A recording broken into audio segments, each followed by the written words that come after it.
Hey guys, today we are going to learn how to use our wheeled tile nippers. This is what we use to cut our tiles with, obviously. Several of you have asked how to use those, so today we're going to go over a tutorial and I'll show you how to make different cuts with them, okay? So here's our tile nippers, and the first thing I want to show you is how to hold them properly to give you the most leverage and to make cutting as easy as possible. So the further down your hand grip is on these tools, the easier it's going to be to cut your tiles with. You just get more leverage that way.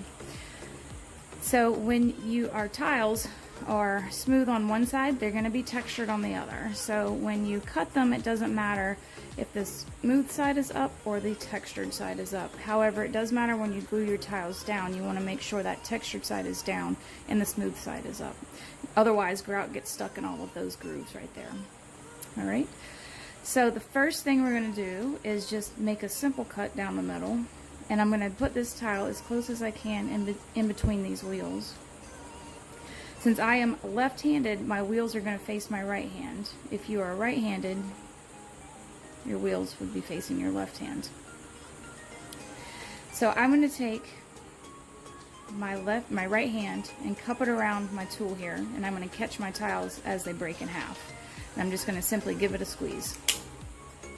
And there you go. Two things I want you to notice is that these tile edges are not going to be straight. So just be aware of that. It's going to take a little bit of practice to try and get them as straight as possible. They're also going to be sharp, so be careful with that. Now I can take this tile, this half, and cut it in half again. We'll see what happens. Okay, it didn't turn out too bad. Now I can take this tile, this other half, and cut it in half again, and I can get squares. Just like that, if I'm looking for specific shapes for some reason. You can also cut triangles by placing the tile at an angle in between the wheels.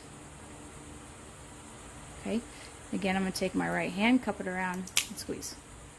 Now that didn't come out quite straight at all. And that's okay, because the grout is going to cover up all of those imperfections. So you can take this half of the triangle and cut it in half again. And there you go, with two smaller triangles.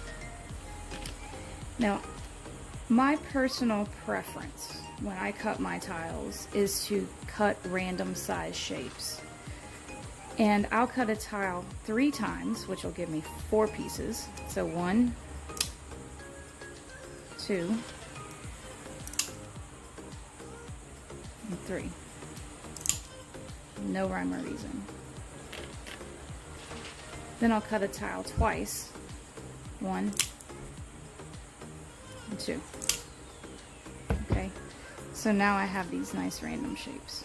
For me, these all fit together much easier and nicer than trying to get specific shapes if you work with all squares or all triangles.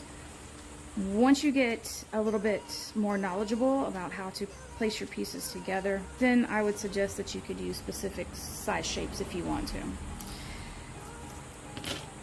And when you're placing your tiles on your surfaces, you want to place them about 1/4 of an inch to 1/8 of an inch apart, and you just want to save yourself a little bit of space for grout. So that is how you use your wheeled tile nippers. Okay, we do sell these on our website. They are 20 bucks.